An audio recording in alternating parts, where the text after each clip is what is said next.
High, আমি শিউলি। জানো তো, আজ আমার জীবনের সেই দিন যে দিনের জন্য আমি গত 21 বছর ধরে অপেক্ষা করছি। আজ ছিল আমার জীবনের এক সুন্দর অধ্যায়ের শেষ দিন। তো কেন জানি না, যেই দিনের জন্য আমি এতগুলো বছর অপেক্ষা করেছি, ভেবে এসেছি কবে এই দিনটা আসবে। সেই দিনটা যখন আজকে সত্যি এলো, বাড়ি ফেরার সময় সেই দিনটাকে আমি উপভোগই করতে পারছিলাম না।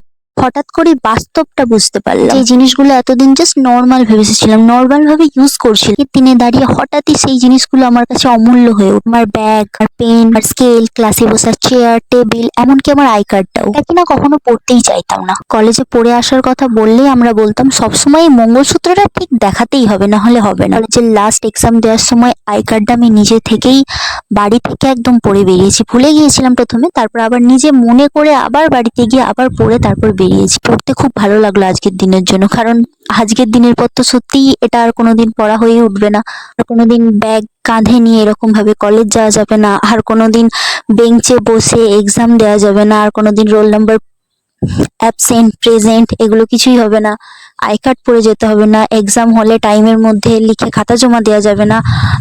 সব সব সব সবকিছু আমি ভীষণভাবে মিস করছি। স্কুল থেকে কলেজ লাইফ অব্দি আমি অনেক বন্ধুর সাথে মিশেছি, অনেক নতুন নতুন বন্ধু পেয়েছি, অনেক বন্ধুর নামে শত্রুও পেয়েছি। ফার্স্ট সেমিস্টার থেকে অনেক বান্ধবী পেয়েছি আমি, মনিয়া, মেঘা, আনিসা, সানি। অনেকের সাথে প্রথম থেকে চিনি না জানি না, হঠাৎ লাস্ট সেমিস্টারে 6 সেমিস্টারে এক্সাম দিতে গিয়ে এমন বন্ধুত্ব হয়ে গেল যাদেরকে এই সময় এসে ভাবছি আগে কেন দেখা হলো। আইরা, সামিনা, খুশি, জান্নাতুন, স্নেহা, শ্রাবণী, সবাইকে অনেক মিস করবো। যে যার আলাদা প্রফেশনে চলে যাবে, কেউ এমএ করবে, কেউ বিয়ে করে নেবে, আলাদা আলাদা নিজের পছন্দ মত। হয়তো কখনো দেখা হবে, আবার হয়তো কখনো দেখাই হবে না কোনোদিন। পড়াশোনাকে এতগুলো বছর ধরে কত নাই কত গালাগালি দিয়ে আসছি যে এত চাপ এত টেনশন আর নেওয়া যাচ্ছে না, বিয়ে করে নেওয়াই ভালো, দূর ভালো লাগছে না।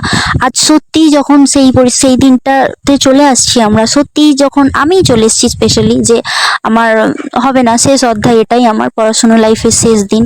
সেই দিনে এসে দাঁড়িয়ে পেছনের দিনগুলোকে খুব মিস করছি। এখন সত্যিকারের মনে হচ্ছে যে আর কোনোদিনও আমি ব্যাগ কাঁধে নিয়ে আমি পরীক্ষার এক্সামে যাব নি, আমার প্রেজেন্ট হবে নি, আমার প্রজেক্ট জমা পড়বে নি, কিছু হবে না। আমার সুন্দর একটা অধ্যায় স্মৃতি। পরীক্ষা আছে বলে তার আগের দিন বই নিয়ে একদিনে সিলেবাস শেষ করে তারপরের দিন পরীক্ষা যেতে হবে। টেনশন গুলো নিয়ে সারাদিন বাঁচতাম সবসময়, যে এই টেনশন এই টেনশন। আর যখন সত্যি সেই টেনশন মুক্ত হচ্ছে, কিন্তু কেন জানিনি সেই দিনটা আনন্দ করার বদলে আমার বেশি কষ্ট হচ্ছে।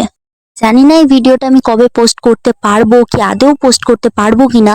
তবে আজকের দিনটা হচ্ছে 18/7/2026।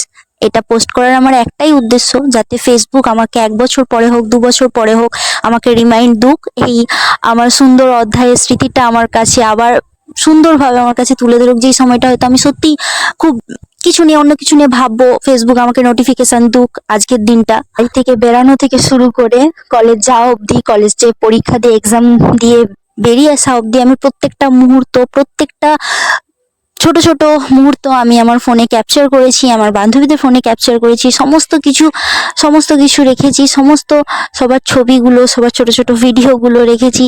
তাই উদ্দেশ্য যাতে আমি ভিডিওর সাথে এগুলো পোস্ট করতে পারি, আর আমাকে ফেসবুক রিমাইন্ড দুক আবার তোদের স্মৃতি, আমার পড়াশোনা একটা সুন্দর অধ্যায়, আমার সমস্ত কিছু আমার মনে থাকুক, সারা জীবন মনে থাকুক একটা সুন্দর স্মৃতি হয়ে। অনেকের সাথে লাস্ট অব্দি নেই বিভিন্ন কারণে, কারো বিয়ে হয়ে গেছে, কারো নানা রকম সমস্যার কারণে অনেকেই লাস্ট সেমিস্টার অবধি নেই। বাট তোদেরকেও আমি সারা জীবন মনে রাখবো, সারা জীবন তোরাও আমার সুন্দর অধ্যায়ের এক একটা স্মৃতি, যা ভোলার নয়। সবাইকে অনেক মিস করব, আই মিস ইউ অল। আমি আমার সব বান্ধবীদেরকে অনেক মিস করব, আমার এডুকেশন লাইফটাকে মিস করব, আমার কলেজকে মিস করব, আমার ব্যাগ, পেন, আই কার্ড, পরীক্ষার হল, টেবিল, চেয়ার, স্যার, সবাইকে অনেক মিস করব। এখন মন থেকে শুধু একটাই কথা বলতে ইচ্ছে করছে, ফিনা যাও সরকার কে দিল ভি ভরা নেই।